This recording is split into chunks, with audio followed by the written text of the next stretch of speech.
മുംബൈയിൽ അലീനയും സഹോദരങ്ങളും തിരികെ വന്നിട്ടുണ്ട് എന്ന വാർത്ത നമ്മുടെ മനു അറിയുന്നുണ്ട്. അതുകൊണ്ട് തന്നെ മനു ആണെങ്കിൽ അലീനയെ കാണാനായിട്ട് വരുന്നൊരു കാഴ്ചയാണ് പ്രേക്ഷകരെ, കൂട്ടുകാരെ നമുക്ക് കാണാനായിട്ട് സാധിക്കുക. മനു അലീനയോട് കാര്യങ്ങളൊക്കെ പറയാനായിട്ട് ഗംഗേട്ടനെയും കൊണ്ടാണ് വരുന്നത് എന്ന് കാണാം. അങ്ങനെ ഗംഗേട്ടനും മനുവും കൂടി ചേർന്ന് എല്ലാ സത്യങ്ങളും അലീനയോട് പറയാനായിട്ട് ഒരുങ്ങുന്ന ഒരു കാഴ്ച.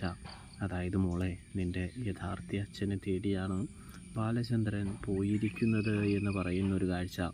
ഇതേ സമയമാണെങ്കിൽ അലീനയ്ക്ക് നല്ല രീതിയിൽ സങ്കടവും കാര്യങ്ങളൊക്കെ ആവുന്നത് കാണാനായിട്ട് സാധിക്കും. എന്തിനാ എന്നെ അവിടെ കൊണ്ടാക്കാൻ അച്ഛൻ പ്ലാൻ ചെയ്യുന്നത് എന്ന് അവരോട് ചോദിക്കുന്നതും കാണാനായിട്ട് കഴിയും. കൂട്ടുകാരെ, പ്രേക്ഷകരെ,